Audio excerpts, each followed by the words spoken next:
This week on Myth, we'll finally reach the long-awaited conclusion to our epic journey. You'll discover that Odysseus doesn't trust anybody, that Penelope is a good match for her returned husband, and that there's always time for just a little more brutal violence.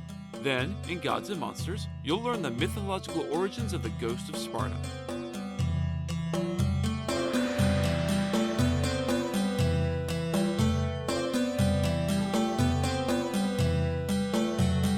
This is the Myths Your Teacher Hated podcast, where I tell the stories of cultures from around the world and all of their original, bloody, uncensored glory. Modern tellings of these stories have become dry and dusty, but I'll be trying to breathe new life into them. This is episode 72Y, King of Ithaca. As always, this episode is not safe for work. When we left the story last time, we'd picked up just after the end of the Trojan War. Odysseus spent nearly 10 years sailing around the mythical world getting into shenanigans and getting every last one of his men killed along the way. He dallied with the witch Circe for a year and with the nymph Calypso for 7 years before finally washing up on the island of the Phaeacians and meeting the princess Nausicaa. Her father had helped Odysseus out with a ride on one of their magical ships, depositing him back on the shores of Ithaca once more at long last. Of course, as we've seen, things have gone to shit while the king has been away, and Odysseus' son Telemachus has been on his own mini-odyssey in search of news of his father. Athena has helped him come up with a lot of great stories, but not much in the way of concrete information, so he decides to head back home. Unbeknownst to him, the suitors who have invaded the palace to try and marry Odysseus' wife Penelope and take his throne have laid an ambush for the young prince, intent on murdering him and removing one of the last remaining obstacles. Odysseus finally made it home, and Athena revealed herself before using god magic to disguise the returning hero as an old beggar. Telemachus returned and met his long-lost father, who finally revealed his true identity. Separately, they both went back to the palace where Odysseus endured a lot of repetitive abuse from the suitors, cementing their fate. His old nurse recognized his secret scar and was threatened into silence. Penelope decided she was done with this shit. She proposed an archery contest using Odysseus' old bow, originally from the god Apollo, with the winner being the man she will marry. One by one, the suitors fail the test, and the disguised Odysseus surprises everyone by winning the challenge. For an encore, he began to murder all of the suitors, with help from Telemachus, Eumaeus, a friendly cowherd, and of course, Athena. They take some minor injuries, but are the last men standing as the corpses of the suitors cool on the dirt floor of the hall. Nothing stirred in the hall. The small army of suitors who, just hours before, had thought they were about to win the kingdom lay dead and disemboweled on the floor. Once Odysseus was satisfied that the fight was over, he called to his son, "Telemachus, go call my old nurse. I need to talk to her." The young man ran to do so, calling for Euryclea, who had locked herself up for safety per the king's instructions. He told the probably terrified serving woman that the bloodbath was over and that Odysseus wanted to see her. Since old Euryclea was one of the only people on the island who had any idea that Odysseus was back, she hastened to obey the summons. The prince led her down the stairs back to the main hall to find Odysseus standing amongst the butchered corpses of his fallen foes, their viscera splattered across the walls, tables, and floors. The victorious king was likewise drenched in gore, only some of it his own. She raised her head to let out a victorious cry, but Odysseus sensed her intent and silenced her. "Rejoice in your heart, old friend. It's disrespectful and unholy to glory over the bodies of the slain. These men brought down their own dooms upon their heads, struck down by the gods they defied. They were selfish, cruel, and vain, and they squandered away their days and the wealth of this island. They deserve their shameful fate, but we will not cheer over their corpses. Euryclea, I have a request. You told me that you knew which serving women were loyal and which were treacherous. I need you to report to me so that I can clean house." She told him that, of the 50 serving women, mostly slaves, in his house, about a dozen had gone to the beds of the suitors to try and curry the favor of these powerful men. She then asked permission to climb up to the queen's room to tell her the glorious news of the king's return, where she still slept a clearly enchanted slumber. "Not just yet. Send these dozen traitors to me first. We have business." Euryclea rushed off to obey her king. While she was busy, Odysseus set Telemachus and the 2 herdsmen to clearing away the bodies. Once the dozen so-called traitors came into the hall on Euryclea's order, they too were put to work cleaning the carnage. Bear in mind, these women were literally wading through the blood and guts of men that they had slept with the night before. Regardless of how they had felt about these men, they had submitted to their lust to try and find some small measure of protection in the increasingly tumultuous world of a kingless island. As they stumbled out into the charnel house, they wept and wailed in anguish. They could see that only 12 of them had been brought down for this grisly task, and they could see the writing on the wall. When the suitors had died, these women had died too. It was just going to take a little bit longer to set in. Odysseus shouted orders and commands at the slaves as they carried the severed limbs and eviscerated corpses out of the hall, then scrubbed the tables and chairs. The earthen floor was scraped clean with spades and the bloody mud was dumped outside. Once the stains and scars had been as cleaned up as they could be, the 12 women were marched out of the hall and into a dead end against the stockade fence. Telemachus relayed the order he had been given by his father, Odysseus the king and returning hero. Death. And not a clean death, nor an honorable one, but slow and painful and ugly. Telemachus reveled in it. These women, who he called sluts and whores for the suitors, had abused and insulted him, their prince, and that was an insult that had to be paid back in blood. A stout line was hung from a column with a dozen nooses dangling from it. One by one, the women's heads were forced into the ropes and they were dragged kicking and gurgling into the air to die a slow, agonizing, painful, pitiful death, kicking their heels and fighting ineffectually for air they would never get. One by one, they stopped kicking. Once they were done for, the cruel goatherd Melanthius was frog-marched into the court. He had just listened to the sound of his sister and her friends being executed, and he knew good and well that it was his turn. With a sharp knife, they cut off Melanthius' nose and then his ears. Then, they tore off his dick and balls and fed them to the palace dogs while he watched. Once his manhood had been devoured, they hacked off the goatherd's hands and feet and left him to die of his many terrible wounds. It was a particularly grisly death. The enemies of the king dealt with, Telemachus and his men washed their hands and feet of the blood of the slain and went to rejoin Odysseus. The king was sending Euryclea to scour the hall with sulfur and to start a fire to smoke out the bad vibes. The traitors had been dealt with, so now it was time to bring in the loyal serving women and their mistress, Queen Penelope. Or almost time. Euryclea pointed out that Odysseus was still dressed in the filthy rags of a beggar. He should really be dressed in his royal finery to remove any doubts of who he really was.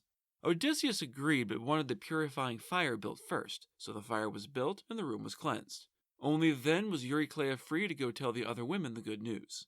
They rushed downstairs to witness this miracle, crowding around the returned king to hug him and kiss him and weep over his hands. Euryclea continued her journey up to the rooms at the top where Penelope still slept. She woke the queen gently to tell her all that had transpired. Odysseus had returned and slain the suitors one and all. Penelope, of course, doesn't believe a word of it. It's been too long, and her hopes have been dashed too many times. She tells the old nurse that some god must have driven her mad for funsies to make her believe such nonsense. Or perhaps the old woman is mocking the grieving queen for some reason, telling wild stories, waking her from the first refreshing sleep she's had in years. Euryclea insists that she's neither mad nor cruel. It's true. Odysseus was the old beggar who's been hanging around the palace, disguised to reconnoiter the situation with the help of Telemachus, who had been in on the ruse. Despite her misgivings, hope began to swell in her chest once more, and Penelope leapt from her bed, demanding to know what exactly had happened with the suitors. None of the women were present to see the battle, of course, but they heard the awful screams and the moans of the dying, and she saw Odysseus standing amongst the corpse of his fallen enemies. Still, Penelope is not convinced. She believes that Euryclea is telling the truth as far as she knows, but that doesn't mean that some god or wicked spirit isn't playing a trick on them. It was entirely possible that some supernatural entity was wearing an Odysseus mask for some obscure purpose, or just plain cruelty, or perhaps finally bringing divine vengeance on the suitors for their many, many crimes. Euryclea chides her queen for delaying with silly nonsense when her long-dreamed-of husband is actually home again and waiting for her. She saw his scar herself. She's sure it's the king. Penelope still doesn't believe, but she agrees to go downstairs and take a look just the same. Her heart roiled with indecision as always. Should she keep her distance, or probe the man claiming to be her husband, or just accept her apparent good fortune? She opted for cool reserve, slipping into the hall and seating herself near the fire by the closest wall. He leaned against a column in the center of the hall, waiting for his wife to say something to him. They sat like that for a long, silent moment, Penelope's gaze questing through the familiar features of her husband for the truth and feeling awe creep over her soul. One moment, he was clearly the man she loved returned from the dead.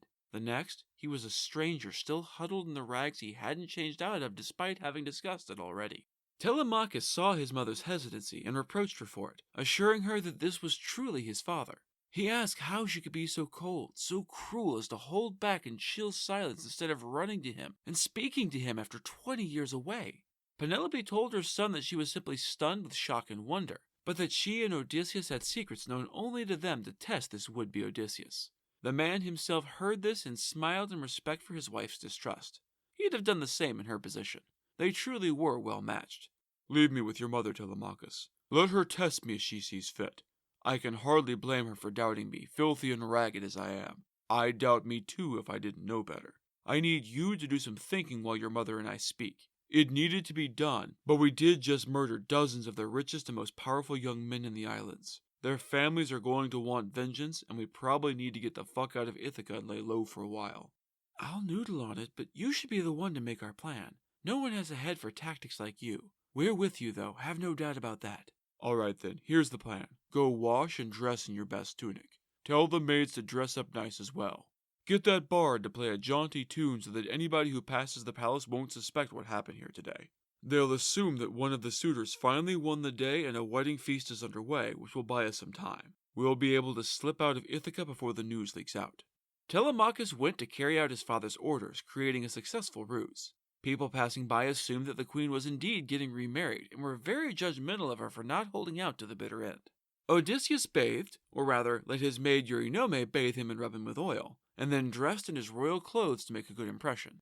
Athena, who was still hanging around, threw some extra sexy on his shoulders for good measure before he went back to his wife. You are a very strange, hard woman, Penelope. What other wife could have been so unbending, holding back from the husband who's been gone for 20 years of brutal struggle? I'll respect your decision. One of the maids can make me a bed. I'll sleep alone.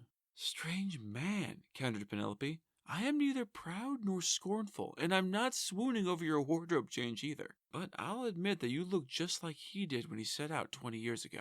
Maybe a little worse for the wear, but like him.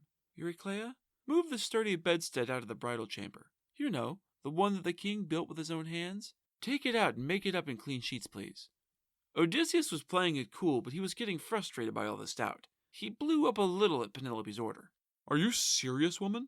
You're seriously asking her to move the bed I built. Why not ask her to fetch the moon for you while you're at it? I built that bed myself from a massive olive tree that grew inside the court. Hell, I built the bedroom around the damn tree and then carved the bed out of the tree stump. There's your secret sign, woman. No one is moving that damn bed unless you cut it down while I was away. Penelope's knees turned to water beneath her. Her heart ached with the sudden certain knowledge that this really was Odysseus. No one else could possibly have known about that bed. She rushed to him, weeping, and threw her arms around his neck. Oh gods, Odysseus, don't you get pissed off at me now. You were always the most understanding man I know. The gods have sent us such sorrow, begrudging us our happy life. I'm sorry I doubted you, but I've been lied to so many times. I always feared some fraud would come bearing your name and try to take your place, so it was hard to believe it was really you after all these years. Would Helen of Argos have gone to Paris's bed if she'd had any idea that her countrymen would bleed and die for her? Some god drove her to that shameful fate, and thus sealed our cruel one. No one but you, me, and one single handmaid of my father have ever laid eyes on that bed before, so I know you're the man I married. Sobs overwhelmed words then, and they held each other, dissolving into happy tears. Dawn would have begun to lighten the horizon by then, glistening on their tears, if Athena hadn't held back the night to give them time to be together. Odysseus longed to take advantage of this gift, but he knew things were still dicey. My beloved wife, our trials aren't quite over. One more danger looms. The ghost of Tiresias warned me when I traveled to Hades, long story, that it would be this way. Ah, screw it. Trouble can wait for tomorrow. Let's go to bed and have some much-deserved fun. Bed sounds nice. Really nice. But now that you've alluded to a mysterious danger, I kind of want to know what the hell is going on. Shrugging, Odysseus related the prophecy he had been given back in episode 72H, that he needed to put an oar on his shoulder and walk inland until someone asked him what the hell was on his shoulder. Is it a fan to winnow grain? There, he was to stop, plant his oar in the earth, and sacrifice a ram, a bull, and a boar to Poseidon to finally make him let his grudge go. There, he can live a quiet life and die a gentle death. Curiosity assuaged, they went off to bed for some reunion sex. Telemachus called an end to the fake festivities and sent everyone to bed. Having finished their first round of reunion sex, the royal couple told each other their stories of all that had happened over the last 20 years and 24 episodes. Both stayed awake easily until the tales were done, but both passed into gentle sleep immediately after. Once they'd had what Athena considered enough time together, she roused Dawn and set the next day in motion. Odysseus rose and decided that it was time to go and see his father. He warned Penelope to shut herself up in her room just in case the gossip about the slaughtered suitors slipped out. He strapped on his armor, roused Telemachus and the two herdsmen who had been his allies the day before, and set out for the fields. Athena shrouded them in magical darkness as they traveled to keep them safe a little bit longer. We then bounce over to Hermes. As you might remember, Hermes functions as a psychopomp in a number of stories, or a guide for the souls of the dead. The Odyssey is one of those stories. Holding his wand of pure gold that enchants men into sleep, a useful tool for the god of thieves, he led the shades of the dead suitors away from their corpses in Ithaca. Their ghosts were powerless to resist his command and followed him towards the sunless depths of the underworld. This compulsion did not prevent them from screaming their agony, fear, and despair, however, and their thin, ghostly cries rang through the airs like the screeching of hellbats. Keening their unearthly cries, they followed Hermes down the sunless paths, past the sun's western gates and beyond the land of dreams until they eventually reached the asphodel fields. This was the place where the unremarkable dead dwelt. Those not wicked enough to be cast into Tartarus, which admittedly took some real doing and not just the run-of-the-mill rape and murder. You had to be a real bastard. Yet not heroic enough to make it to the Elysian Fields or the Isle of the Blessed. As we saw back in episode 72H, many of the heroes of the Trojan War were kicking around the fields, including Achilles, Antilochus, Agamemnon, and Ajax the Great. You know, those A-named guys. The suitors found Achilles' shade standing with Antilochus and Ajax as they entered Hades.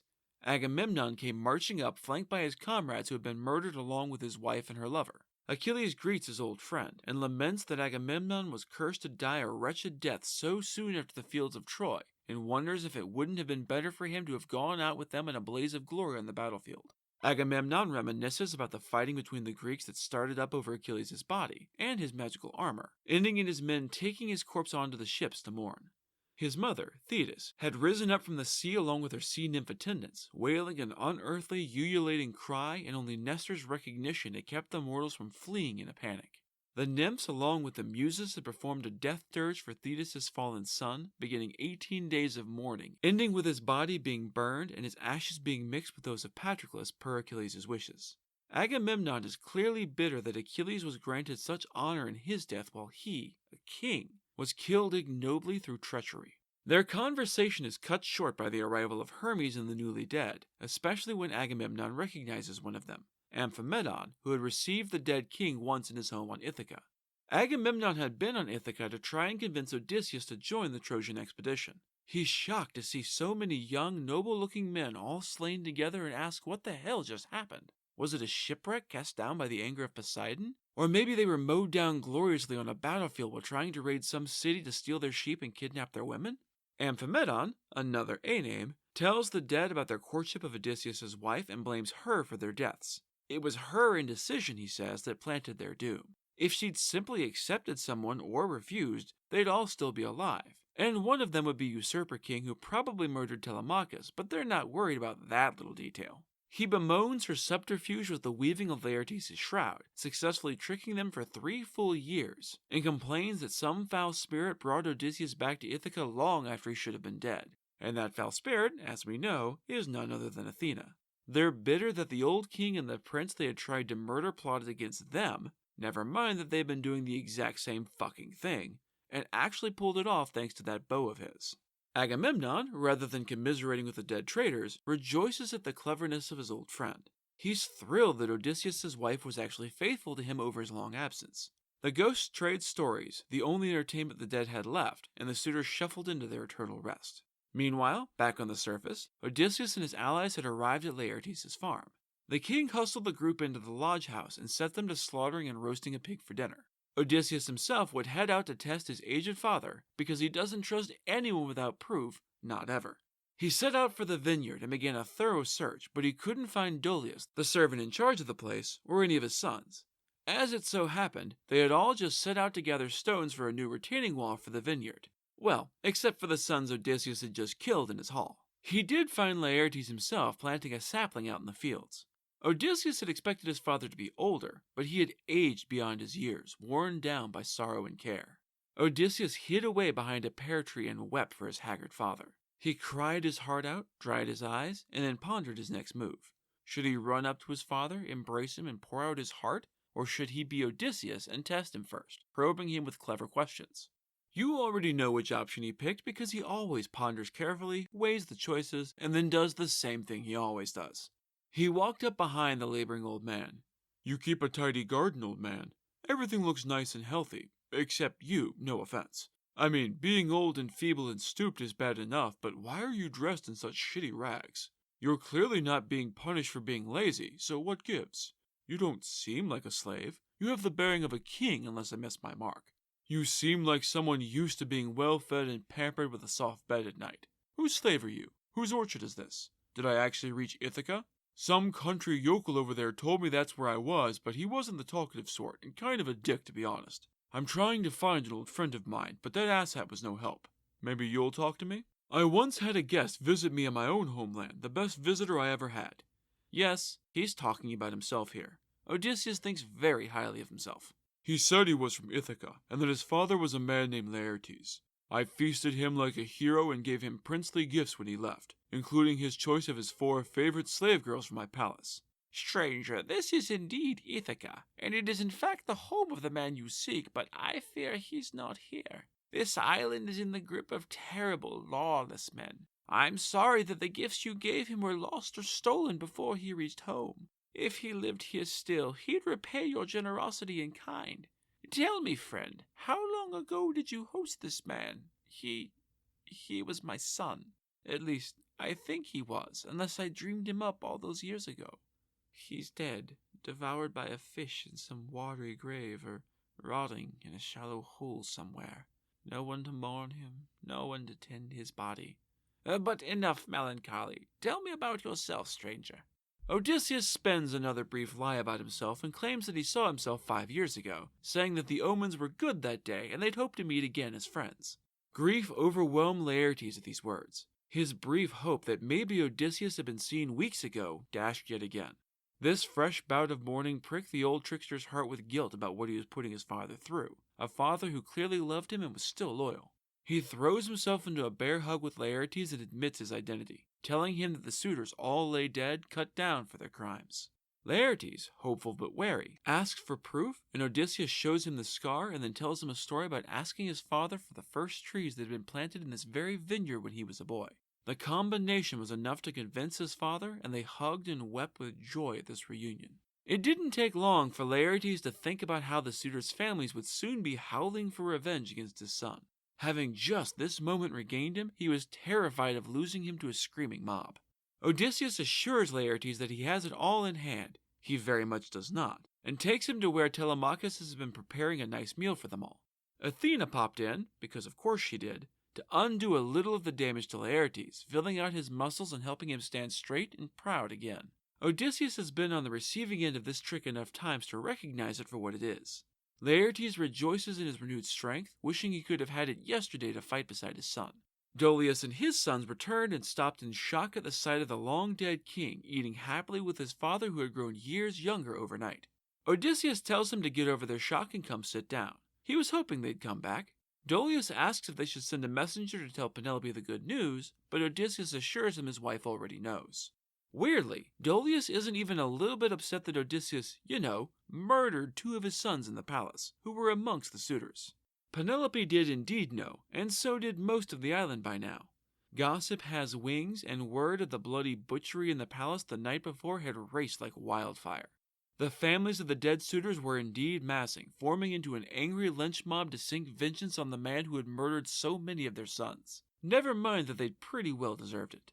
Old Lord Eupeithes, father of Antinous, the first suitor to die, stands before the gathered mourners who have just finished burying the savage corpses of their beloved sons and brothers, and gives an impassioned speech calling for justice. They must hurry and catch him before he flees to Pylos or somewhere else beyond their reach. His words touched the hearts of everyone gathered there and kindled a flame of hate and rage. Into this volatile mix walked Medon the herald and the gifted bard who had been there the night before. Medon warns the crowd that he saw a god fighting beside Odysseus. This was clearly a thing done with the blessing of the Olympians. That took the wind out of their sails, replacing anger with fear. One of the old warriors who had supported Telemachus the whole time, a man named Halitherses, stood next and told them this was all on their heads, not Odysseus's. They'd been warned. Hell, he himself had warned them that this was a grave mistake and nothing good could come of it. Their sons were arrogant assholes and got what was coming to them because none of these pretentious bastards had bothered to tell them no.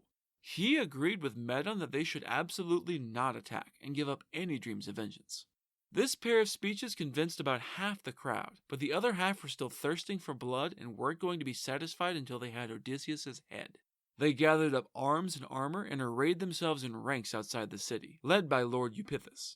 Up on Olympus, Athena watched this new round of bloodshed about to break out and asked her father Zeus if he was really going to let this continue. Hadn't there been enough fighting and killing and dying already? Wasn't it time for peace? Zeus agrees that it's time for it to be over, giving her permission to go confront the mob so that Odysseus could rule in peace. About that moment, Odysseus and a small group had finished eating and sent one of Dolius' sons to check things out to see if the coast was clear. Odysseus knew that word would get out sooner rather than later, and he would have a very angry mob to deal with. Dolius saw the assembled nobles gathered very close to the farm, and raced inside to warn his king. The small group, Odysseus, Telemachus, and the 2 herdsmen, along with the 6 sons of Dolius, put on their own armor and prepared to fight. Laertes and Dolius, old and gray-bearded though they were, also got dressed in armor to join the fight if it came to that. Odysseus at their lead, they marched out to meet this much, much larger force. Athena shifted into the form of Mentor and joined Odysseus' little band. He rejoiced to see the goddess on their side. He tells his son that battle is in his blood and not to make their family look bad when the fighting starts, which leaves a bit to be desired as far as father-son pep talks go. Telemachus assures his father that he is raring for a fight and will absolutely not disgrace his father or his family line. Athena, as Mentor, hurried over to Laertes, who was thrilled to see his son and his grandson ready to fight together, and told him to offer up a little prayer to Zeus and Athena, then hurl a spear. Laertes did so, and Athena breathed her own divine strength into the man. His spear leapt from his hand and whistled across the battlefield to strike Eupeithes in the head, crashing through his bronze helmet like it wasn't there, and splattering his brains over those charging behind him. Odysseus and Telemachus charged in the wake of the spear, racing for their many opponents intent on cutting down every last motherfucker there. They might even have done it if Athena had not revealed herself and called out in a voice that rang like thunder and naked authority, "Make peace at once, all of you." The effect was immediate. Blood drained from every face and weapons crashed from suddenly nerveless fingers. The mob turned and ran in abject terror from the king, the prince, and the goddess.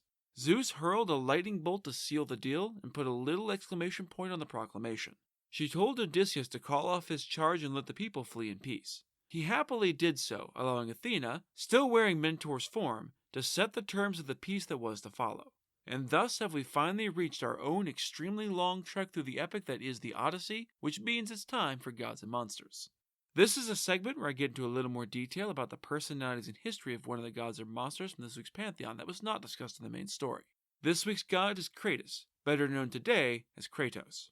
Gamers today know the name Kratos from the popular God of War franchise starring Kratos as the Ghost of Sparta, a mortal who accidentally murders his own family in a very Heracles-esque bit of divine treachery. The developers chose his name because it is the Greek word for strength, not realizing that the name belonged to a minor deity who was, appropriately enough, the personification of strength. The interesting links between the fictional warrior and the mythical god were a happy accident. There are 2 major sources for the story of the divine Kratos, both of which we've encountered before, Hesiod's Theogony and Aeschylus' play Prometheus Bound. Kratos was the son of the Titan Styx, daughter of Oceanus and the Titan Pallas. He had 2 sisters, Nike, goddess of victory, and Baia, goddess of force or anger, and one brother, Zealous, god of zeal or dedication. According to Hesiod, in the days following the end of the Titanomachy, Zeus proclaimed that all those who had not held office under his defeated father, the Titan Kronos, would be given positions of authority in the new Olympian regime. Styx was the first to approach Zeus to accept this offer, and so her children were given places of high honor and allowed to dwell in the palace on Mount Olympus itself with the major gods. They became Zeus's companions as well as his most trusted informers. In Prometheus Bound, Kratos and his sister Baia opened the play by dragging the captured Titan Prometheus to a remote patch of Scythian wilderness to be chained to a rock in punishment for the events in episode 1b.